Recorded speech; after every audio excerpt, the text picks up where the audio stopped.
lot better. Appreciate the video. I'm joking.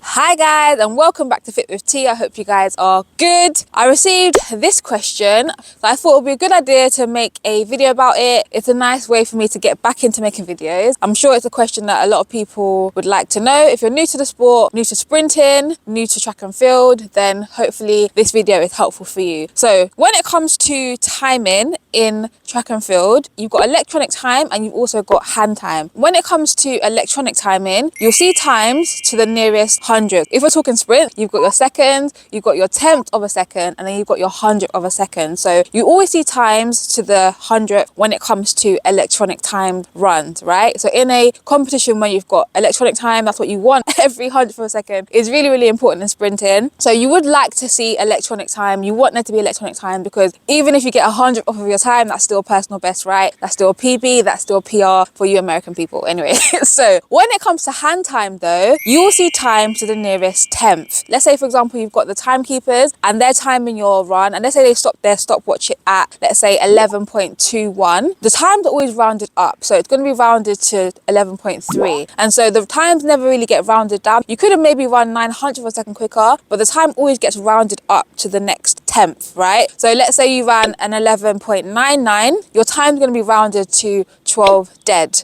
right? 12.0. And so that's why if you had electronic time, you would prefer electronic time because 11.99 is going to look better than 12 dead. You're going to feel like you have 11 seconds as opposed to 12 seconds, right? If you're on that border, that's where hand time versus electronic time is more preferable for you, and also it's more accurate, it's more specific, right? Of course, timekeepers, they're trained, they have experience, and they get better at it the longer they do it. And side note, I've been really proud of my timing over the last year. Like, say I'm timing my athlete or one of my clients and I do hand time versus electronic time, I'm pretty much in the ballpark. So just saying. Anyway, but basically hand timing is going to be less accurate than electronic time. So you prefer electronic time because you get your time to the 100th as opposed to the 10th. Hi guys, so this is editing Tarima. What I didn't mention, so I spoke about hand time in a competition, but when it comes to hand time in training, although taking hand time in training, if it's the same person that's consistently hand timing, and of course if you're by yourself and you're hand timing, it does give you some kind of idea and gauge as to what you're doing. The longer the run is, the more accurate that hand time is going to be. If you're doing shorter sprints specifically and you really want to get into the nitty gritty of what you're running and really get down to those tenths and hundredths, then you're really going to need electronic timing. When you mention electronic timing, a lot of people think it's going to cost you an arm and a leg. There are really affordable options out there, and I've linked below for you guys a really affordable option using Photo Finish, which is an app that you can download on your phone, and it allows you to electronically time your sprint. I've got a whole video about it, I've got a whole blog about it, and I've linked all of that information in the description box below, and hopefully that will be helpful for you guys. So check that out if you're really interested in getting more accurate time for training. This video is more about hand time in competition and electronic time in competition.